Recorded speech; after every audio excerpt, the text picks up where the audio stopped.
सारी समझिन मुटियारी ते मोला फंसा डारे वो। भैया के सारी समझिन मुटियारी ते मोला फंसा डारे वो। काबर भैया बना डारे वो, रानी ते दीवाना बना डारे वो।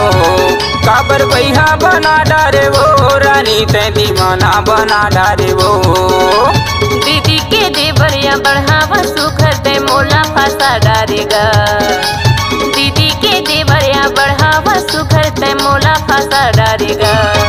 मोला पगली बना डारेगा, राजा ते दीवानी बना डारेना। मोला पगली बना डारेगा, भैया ते दीवानी बना डारेना।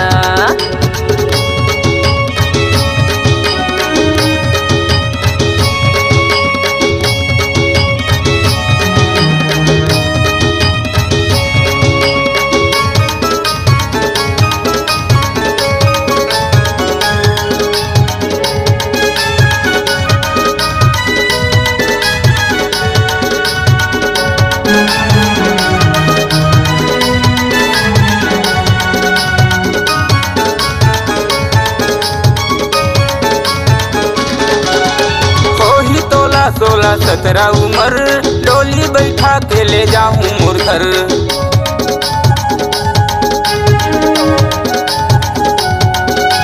होही तोला 16 17 उम्र, डोली बैठा के ले जाऊं मोर घर। होही मोला 16 17 उम्र, भावर परा के ले जाबे तोर घर। काबर जीवला जला डारेगा, राजा ते बही बना डारेना। काबर जीवला जला डारेगा, भैया ते दीवानी बना डारेना।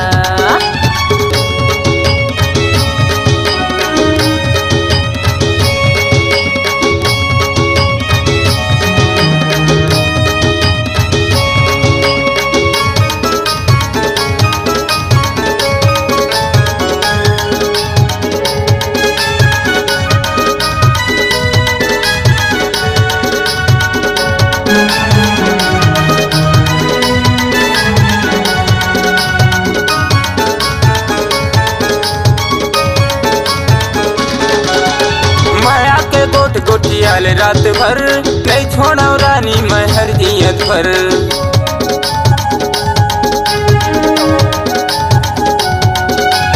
माया के गोटियाल रात भर, नहीं छोड़ा रानी मैं हर जियत भर। माया के गोटिया हूँ रात भर, झन छोड़ बे राजा मोला जियत भर। मोरे मन ला रोआ डारेगा, राजा ते दीवानी बना डारेना। मोरे मन ला रोआ डारेगा, राजा ते दीवानी बना डारेना। भैया के सारी समझिन मुटियारी ते मोला फंसा डारे वो। भैया के सारी समझिन मुटियारी ते मोला फंसा डारे वो। काबर भैया बना डारे वो, रानी ते दीवाना बना डारे वो। काबर भैया बना डारे वो, रानी ते दीवाना बना डारे वो। दीदी के देवरिया बढ़ावा सुखर ते मोला फंसा डारेगा। दीदी के देवरिया बढ़ावा सुखर ते मोला फंसा डारेगा। मोला पगली बना डारेगा, राजा ते दीवानी बना डारेना। मोला पगली बना डारेगा, भैया ते दीवानी बना डारेना। काबर भैया बना डारे वो, रानी ते दीवाना बना डारे वो। मोला पगली बना डारेगा, भैया ते दीवानी बना डारेना। काबर भैया बना डारे वो, रानी ते दीवाना बना डारे वो।